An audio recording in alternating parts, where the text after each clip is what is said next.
Hey, you hear about Wilson? Wish we had some better rations. Yes, Mr. Thompson. I'm fine, Mr. Oh, sweet merciful law! A marauder's in my domicile! There a reason you're running around outfitted like one of those monsters? Did Mr. Thompson send you to put the fear in me? Well, you tell Mr. Thompson I'll be right at my post. Tomorrow. Bright and early tomorrow. Because I'm definitely not plagued. As spry as a spring chicken. That's old Abernathy.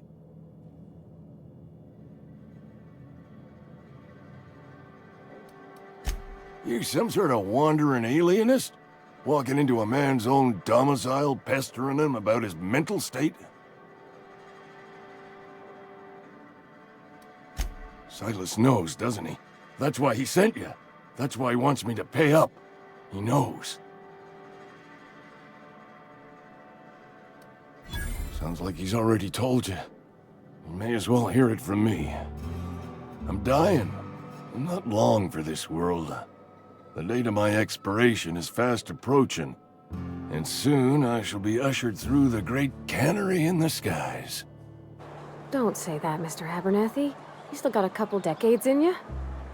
I'd steer clear, Ms. Holcomb. My affliction's bound to be contagious. It's plague. Has to be. Silas knows. He knows I got one foot in my grave, and now he wants to charge me for the other one. You are? Oh, wow. First time anyone's ever told me that. I'll pay your fees. I don't want any trouble from Silas. But if you could see a way to freelancing for me, I could really use the help. There's a cache of anthracillin tucked away in the old community center. Powerful stuff. Stronger than what we got, anyway. I need you to break in, nab that medicine, and bring it back to me.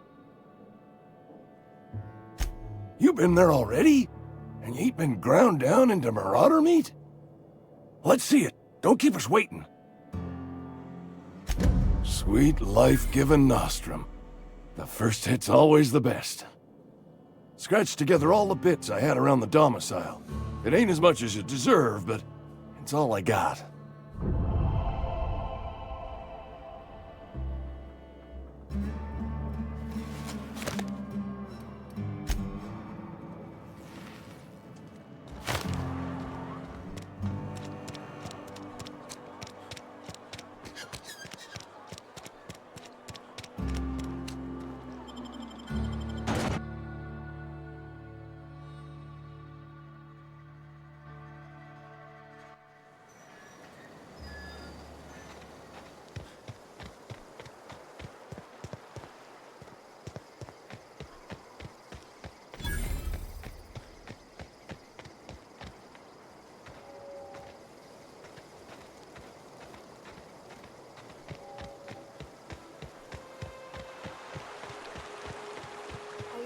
Rocks in the river to Constable Leia's ticket.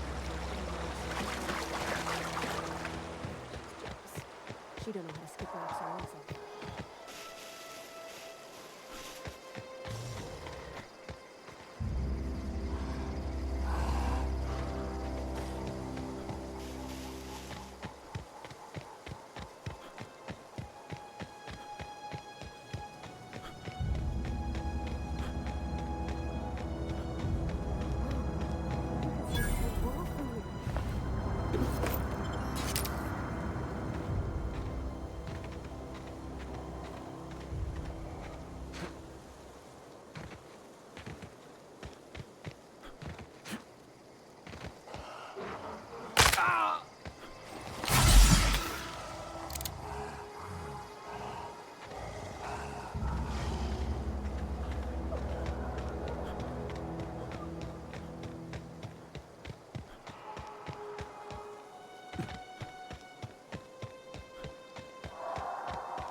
Merciful law. Is that a marauder's outfit? I don't want you wandering into my shop wearing something you've lifted off a corpse. Please don't touch anything. Your hands are probably crawling with germs. Physical hygiene recapitulates moral hygiene. Cleanliness is next to lawfulness.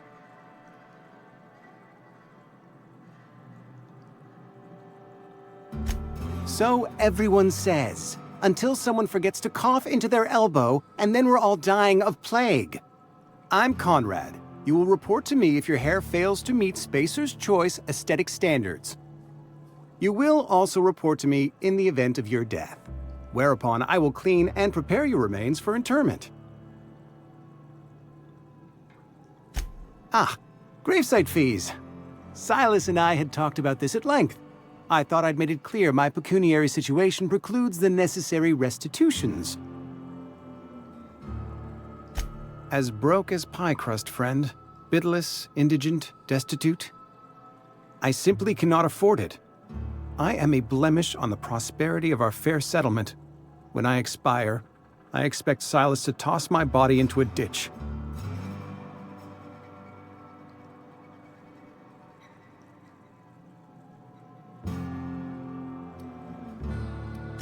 With what? My own blood? Tell Silas I can't afford to pay, and that I fully expect to have my medical rights revoked for this dereliction. With my apologies.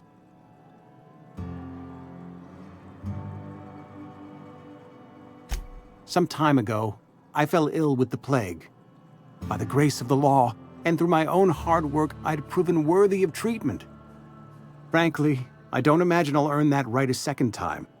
The barber work hasn't been profitable, you see. I've had to keep this old place running with my own savings. Not a bad idea. But I'd need some kind of collateral. My pair of lucky clippers! No, that won't do. Your idea intrigues me, but I'm afraid I don't have anything to give Silas. I'm open to suggestions.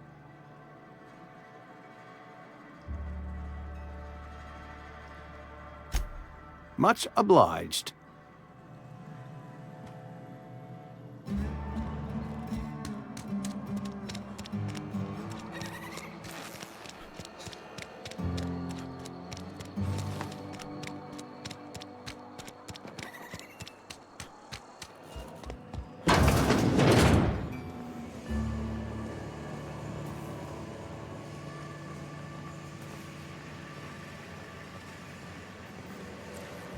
You the new worker? Whatever. Make it quick, Tenderfoot. I'm busy. Shit. Silas still on about that. Here, take the fees. I'd appreciate it if you didn't tell Reed I was late on my payment. Because they're not my fees and not my gravesite. Guy I worked with shot himself. I paid the bill. If you're not familiar with board law, you ought to be. Law requires delinquent gravesite fees to be paid by the deceased party's closest living relative, which meant me. Shame, though. Eugene was a good worker. Woke up one morning and put a round through his upper story. Can't imagine why. The kid was doing all right at his desk. We all thought he was an upstanding receptionist. Just between the two of us, I'm pretty shocked his weapon didn't misfire. Spacer's Choice handguns aren't the most reliable.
friend of mine died a couple weeks ago.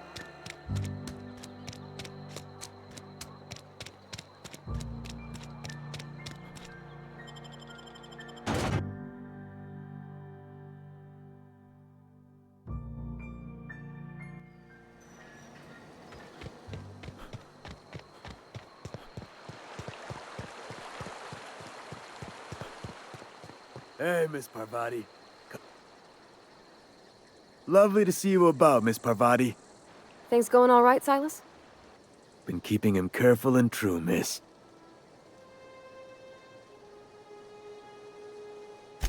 Best to ask her yourself. My dad's buried here.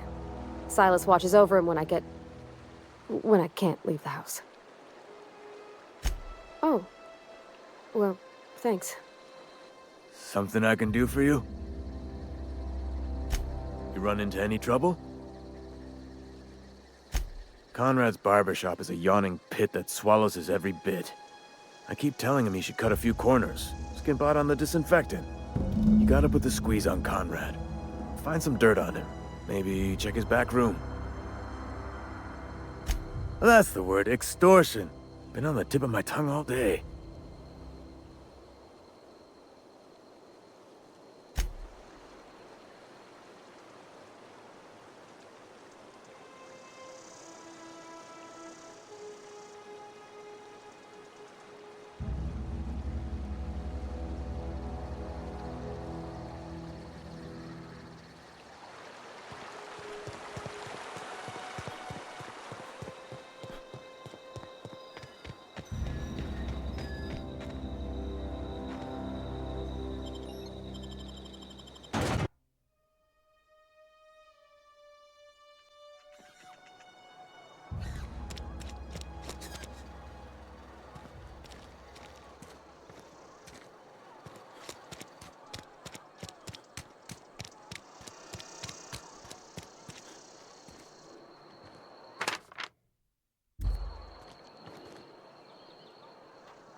Almost lost a finger in the cannery today.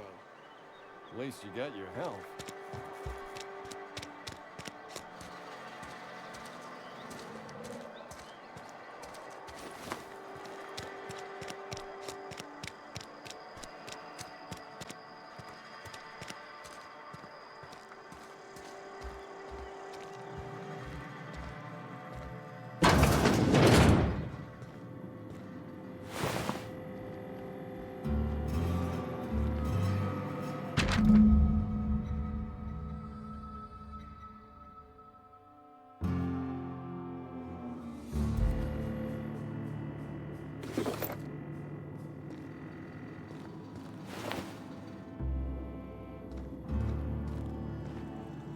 What can I do for you?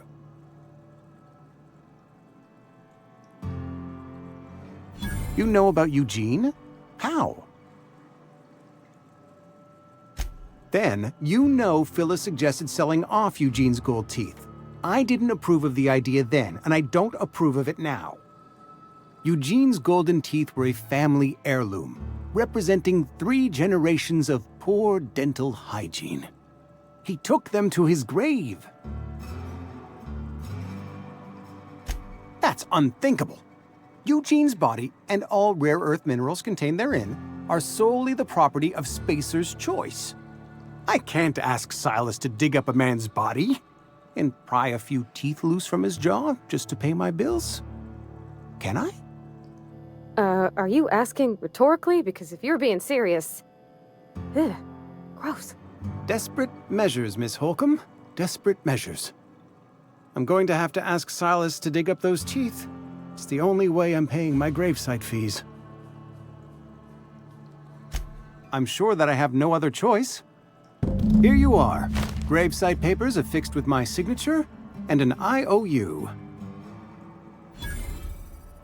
Eugene was not a suicide. He put a bullet in his brain, yes, but that's largely a technicality.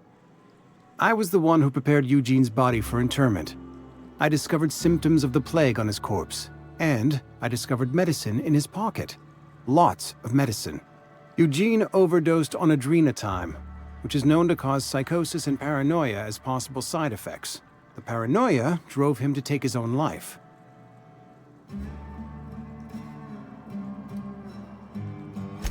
We can all thank our lucky stars that young Eugene was hopped up on medication and suffered its predictable side effect. I included it all in my official report. I'd like to think I saved Edgewater a great deal of money. We never could have paid the fines associated with the suicide.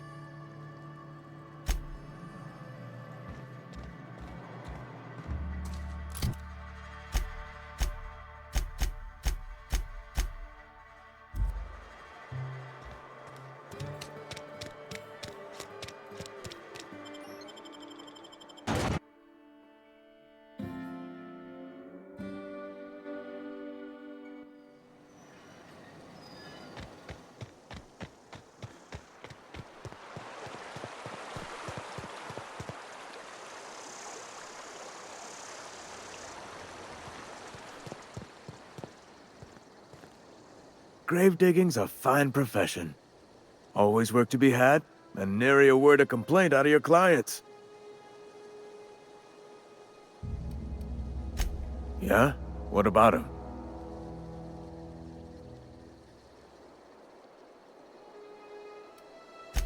Yeah. Funny thing, Eugene's body ain't where it's supposed to be. The night we was supposed to commend his body to the earth, I had his grave all dug up and ready, right? And so I thought, I'll just rest my eyes a bit. When I woke up, his body was gone. Spirited away, vanished. The footprints nearby suggested that Eugene was stolen by marauders. Or he rose from the dead.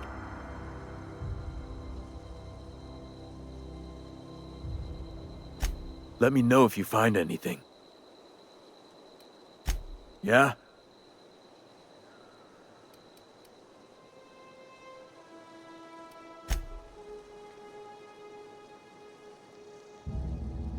Something I can do for you? You run into any trouble? Reliable work from a freelancer. That's gonna take some getting used to.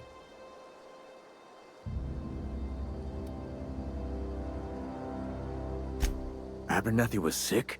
With the plague? That's disgusting. I shook hands with the guy.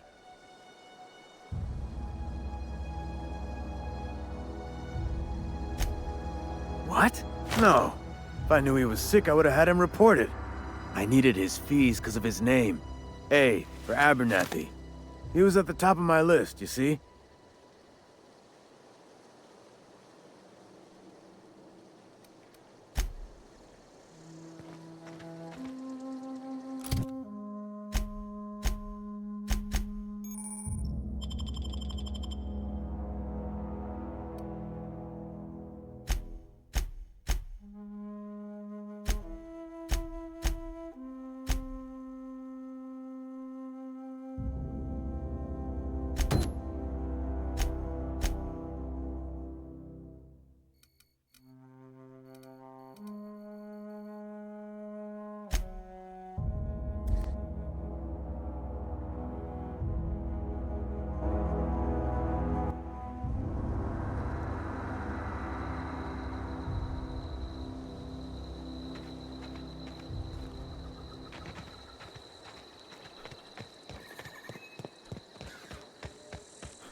Nice.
Any progress on that matter we discussed? Wonderful. This is fantastic. Well worth all the sacrifices I... Wait. What the fuck is this? Is this... French? I can't fucking read French. It's a law-forsaken joke is what it is. French! Ha! I was so high and mighty, preaching to the yokels about following the plan, while fighting it at every turn.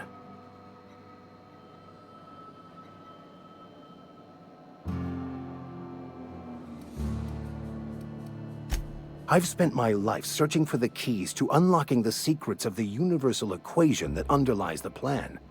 I had hoped this book held some of those answers. I became so desperate, I even got myself assigned to this plague-ridden backwater to find the damn thing. All the time and suffering I've spent. Wasted.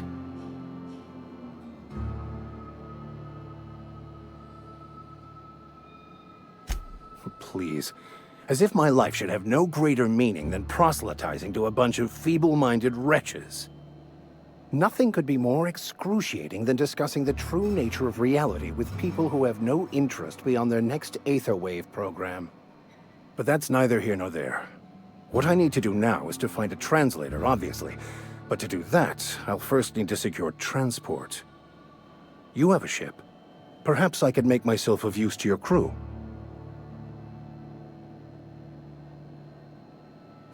Certainly. I already gave you most of my money, but I can offer you free spiritual counseling, and I'd be happy to watch your back.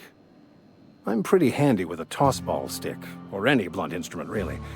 I'm also a passable gun hand if it comes to that. I can usually talk my way out of conflict, though. Oh, I'm fairly competent at hacking computers as well.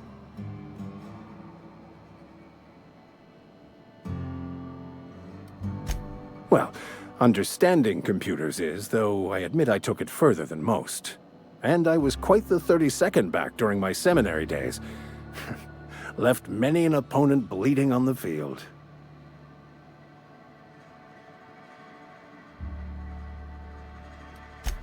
Of course. I'm a vicar who is dedicated to his calling. More dedicated than any other you'll find in this colony. I joined the OSI to help decipher the grand plan. But instead, I ended up the vicar in a prison due to ignorance and politics. Then I came here. Satisfied? Fantastic. Let me get my things in order and I'll catch up with you. Edgewater's gonna miss you. Folk here always had good things to say about their vicar. Thank you, Ms. Holcomb. I'll be glad for the change of scenery, and to leave this place behind. I shall see you on the ship, Captain, whenever you're ready to leave Emerald Vale.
Due to catastrophic power failure, all doors will remain on security lockdown.